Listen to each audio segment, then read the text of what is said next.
2/2025 সেই মামলাটির আজকে একটা নির্ধারিত তারিখ ছিল।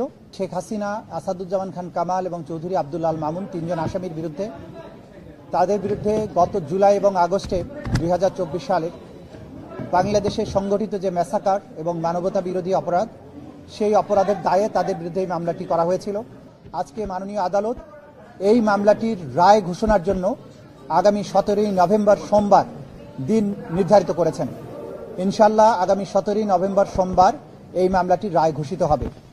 এই মামলাটি চূড়ান্ত পর্বে আসার পেছনে আমাদের প্রসিকিউশনের যে সমস্ত সদস্যবৃন্দ অক্লান্ত পরিশ্রম করেছেন, তাদের প্রতি আমাদের তদন্ত সংস্থার যে সমস্ত তদন্তকারী কর্মকর্তাবৃন্দ তারা অক্লান্ত পরিশ্রম করেছেন এটাকে একটা যথাযথ প্রক্রিয়ার মধ্যে নিয়ে আসার জন্য, তাদের প্রতি ভিকটিম পরিবার, সাক্ষী যারা দিয়েছেন, যারা নেপথ্যে কাজ করেছেন, সর্বোপরি বাংলাদেশের সাধারণ মানুষ যারা এই বিচার প্রক্রিয়ায় আমাদেরকে পেছনে থেকে সমর্থন করেছেন, সাহস জুগিয়েছেন, তথ্য দিয়েছেন এবং ধৈর্য ধরে আজকে এই মামলাটিকে রায়ের পর্যায় পর্যন্ত নিয়ে আসার ব্যাপারে ভূমিকা পালন করছেন, সেই গোটা জাতির প্রতি প্রসিকিউশনের পক্ষ থেকে আমাদের গভীর কৃতজ্ঞতা, শ্রদ্ধা এবং ভালোবাসা জানাচ্ছি।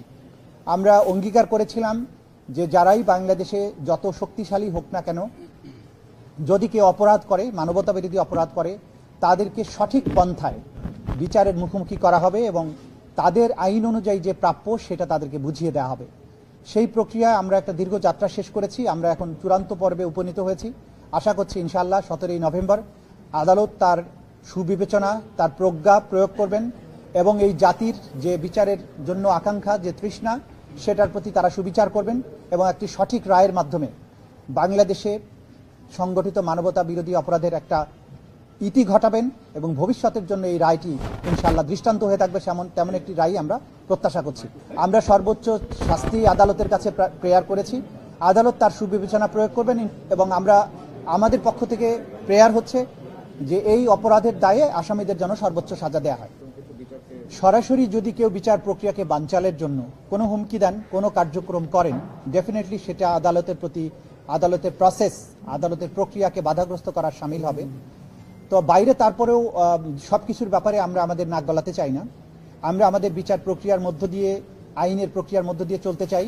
দেশে সরকার আছে, রাষ্ট্র আছে, জনগণ আছেন, তারা সবকিছু ভালো বোঝেন এবং যারা উস্কানি দেবেন, যারা সন্ত্রাস করার চেষ্টা করবেন, সেই ব্যাপারে আইন অনুযায়ী রাষ্ট্রের পক্ষ থেকে পদক্ষেপ গ্রহণ করা হচ্ছে, ভবিষ্যতেও হবে।